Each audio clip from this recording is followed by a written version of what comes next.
Hey everyone, welcome back to the channel. Today I'm going to guide you through the complete process of setting up the TLS Tunnel app with custom payload settings using their default servers. This will help you get a secure and stable connection. If this video helps you out, please don't forget to hit that like button, subscribe to the channel, and tap the bell icon so you don't miss any of our future tutorials. Let's get started. First, we need to get the app. On your Android phone, open the Google Play Store. Once it opens, search for TLS Tunnel. Select the correct app and tap Install. Wait for the download and installation to finish, then tap Open to launch the app. The app has launched, and this is the home screen.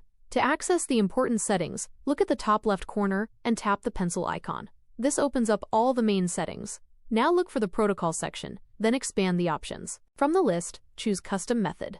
After selecting Custom Method, new options will appear below.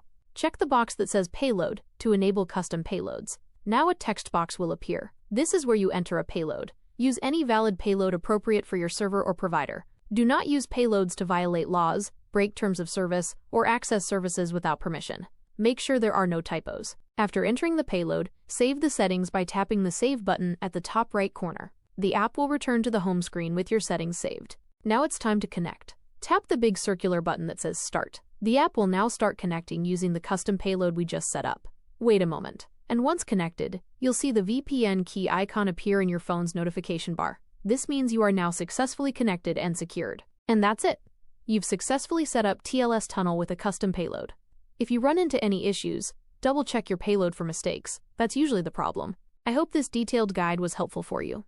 If it was, please smash that like button. It really helps the channel. Subscribe for more tech tutorials and guides like this one. Let me know in the comments what you'd like to see next.